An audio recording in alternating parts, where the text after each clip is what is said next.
बिस्मिल्लाहिर्रहमानिर्रहीम। खातिन हज़रात, मैं हूँ अख्तर अब्बास और नए व्लॉग के साथ हाज़िर। मुझे मिलने वाले बहुत से लोगों में से कुछ चेहरे मुझे बतौर ख़ास याद रहते हैं। 2-3 बरस पहले इस्लामाबाद में एक बड़ी ही खूबसूरत खातून अपने 3 बच्चों के साथ आई। सरकारी गाड़ी थी, बड़ी सी गाड़ी थी, और वो तीनों बच्चों को मेरे होटल में कमरे में ले आई।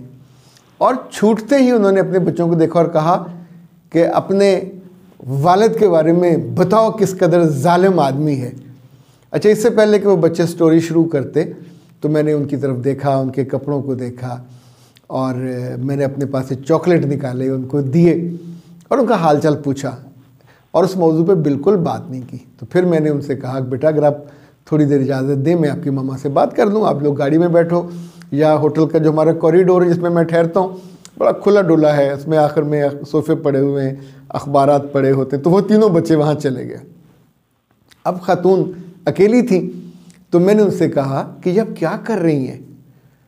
तो उसने कहा, आप नहीं जानते दुनिया में जहरीले आदमी कैसे होते, और मेरा मियाँ इतना बड़ा ऑफिसर है पर उससे बड़ा मीसना है, और मैं इसको वो सबक सिखाऊंगी कि इसकी तो पुश्तें याद रखेंगी। मैंने इन बच्चों को इतना जहरीला कर दिया है अपने मियाँ के बारे में कि आप अगर ना रोकते तो 1-1 घंटा तो ये अपने बाप के बारे में बोल सकते थे। मैंने उस खातून से कहा कि लिटरली ये जुमले सुन के मैं अंदर से कांप गया हूँ, इसलिए कि आप उस मर्द की ज़िंदगी में अब भी उसका हिस्सा हो, उसका रिस्क खाते हो, उसके साथ सोते हो। कल नहीं, मैंने उसका कमरा छोड़ दिया हुआ, मैं बच्चों के कमरे में आ गई हूँ, मैं उसके साथ नहीं रहती। तो खाना मैंने कहा, आप उन्हें जो वो लाते हैं ग्रॉसरी वही पकाते होंगे, वही खाते होंगे। इन बच्चों की फीसें ज़ाहिर है अच्छे स्कूलों में पढ़ते होंगे। तो उसने एकदम से मेरी तरफ देखना शुरू किया और कहा कि आप मेरे मियाँ की साइड क्यों ले रहे हैं, आप उनको जानते हैं क्या? तो मैंने कहा, बिल्कुल मैं नहीं जानता, पर मैं ये जानता हूँ कि कुछ बरसों के बाद, कुछ महीनों के बाद, हम नहीं जानते ये कब हो, तो आपको अपनी गलती का एहसास होगा।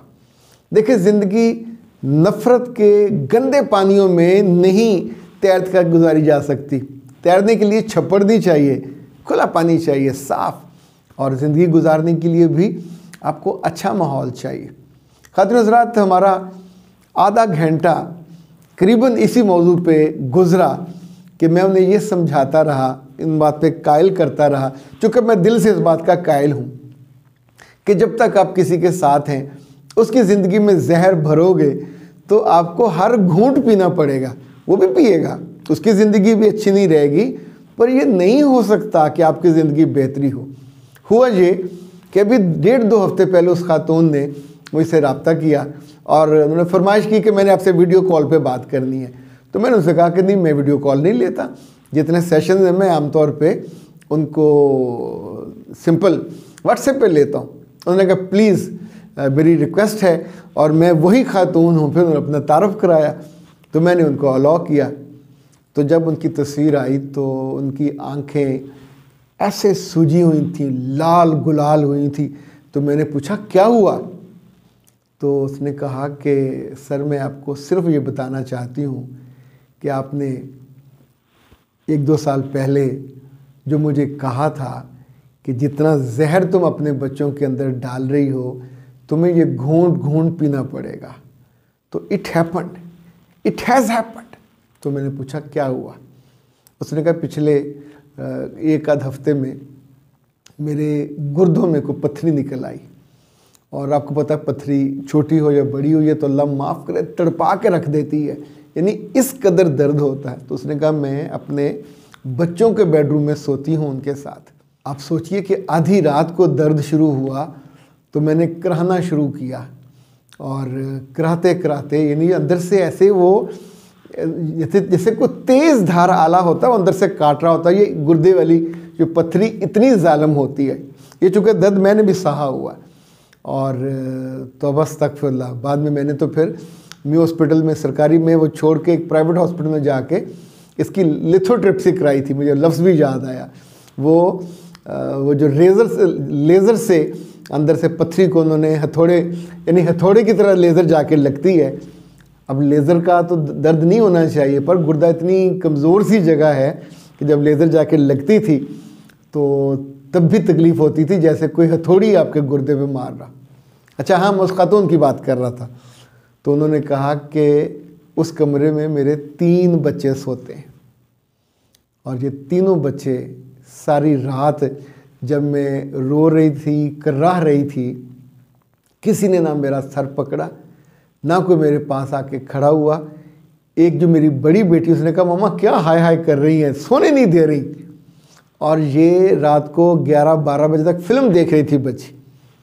उसने कहा फिर मैंने, पता नहीं मुझे क्या सूझा, मैंने अपने छोटे बेटे से कहा जाओ जाके पापा से कहो कि मुझे तकलीफ़ हो रही है।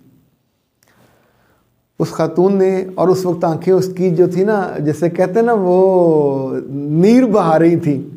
उसने कहा सर सारी रात वो मेरे पास बैठा रहा, वो मेरा सर दबाता रहा, वो मेरे पाँव दबाता रहा, वो जो उससे हो सका घर में जो जो चीज़ें अवेलेबल थी उसने मेरे साथ मुझे वो ला के दी। मेरे दर्द को कम करने की कोशिश की, जहाँ वो रब्ता कर सकता था उसने वो किया। और जब दर्द कम हुआ फिर शायद कोई डेक्लोरान वगैरह कोई इंजेक्शन लेके आए वो, या कोई जो टैबलेट उन्होंने उसको किया मैनेज कि ताकि रात तो गुजर जाए। और अभी मेरा ख्याल उनका फिर ऑपरेशन हुआ नहीं है, लेकिन मोस्ट प्रोबेबली को इसी तरफ वो जा रही हैं। तो उन्होंने कहा सर मैं उस एक एक लम्हे को, यानी एक तो अंदर से दर्द हो रही थी और ऊपर से जब वो दबाते थे तो उस दर्द को ढारस बनती थी, मैं रो नहीं पाई। मेरा जी चाहता था कि मैं उसके हाथ पे अपनी गाल रखूं और धाड़े मार मार के रोऊं और उससे बताऊं कि मैंने तेरे साथ क्या किया। और तो मैंने हंसते हुए कहा, उस मीसने ने कुछ कहा तो उन्हें यकदम याद आया कि जब मैंने उन्हें समझाया था तो उन्होंने उसको मीसना कहा था। मीसना कहते हैं चुप की सा, जिसे सब पता हो लेकिन वो आगे से ताने ना दे और छुपाए कि नहीं मुझे कुछ पता नहीं है, ऐसे मासूम बन जाए। मैंने कहा नहीं सर, ना वो मीसना है ना वो कुन्ना है, वो अंदर से एक ऐसे कहते हैं ना जेंटलमैन, 100% जेंटलमैन है। जैसा वो है मैं समझती थी पोज करता है, पर नहीं, उसने मुझे पहले भी कभी ताना नहीं दिया, पर इस मौके पे तो मेरे साथ वो खड़ा रहा। और फिर शायद अल्लाह ने मुझे, जैसे वो पतंग को टुनका सा लगाते हैं, वो किया। और अब मैं उनके साथ बहुत अच्छे से रह रही हूँ। और कभी कभी जब याद करती हूँ आपसे इस मुलाकात को तो मैं सोचती हूँ कि अगर उस रोज़ भी मेरे बच्चे आपके सामने फट पड़ते, जो जो मैंने उनको समझाया, डिक्टेट किया, या जितना जहर उनके अंदर उतारा, तो वो बच्चे मेरे भी नहीं बन पाए। यानी शायद जहर भरते भरते मुझसे वो बेनियाज हो गए और उन्होंने दे थॉट के ये भी कोई कचरा किस्म की चीज़ है और इसे अपना फ़ायदा है जो अपने बोलती रहती है और हमें जहरीला बनाती रहती है। जब मुझे ज़रूरत थी उनकी, एक बच्चा भी मेरे साथ खड़ा नहीं हुआ। तो उसे अपने बेटे पे भी दुख था, उसे अपनी बेटी पे भी दुख था, जो छोटा बेटा था उस पर भी दुख था। खातिन हज़रात, ज़िंदगी में ये जो बुरे मुशाहदे होते हैं, जब बुरे तजर्बे होते हैं, ये भी हमको बहुत सारी चीज़ें सिखाते हैं। ज़िंदगी का खूबसूरत पहलू, खूबसूरत रंग और दरगुज़र और मोहब्बत और केयर, इनका कोई साइड इफ़ेक्ट नहीं होता। आज नहीं तो कल, कल नहीं तो परसों, कहीं ना कहीं ये स्पीकते हैं, बोलते हैं बड़े ज़ोर से और फिर आपको एहसास दिलाते हैं कि ज़िंदगी प्यारी है, इसे प्यार से रखा जा सकता है। अख्तर अब्बास को दीजिए इजाज़त। अस्सलाम वालेकुम।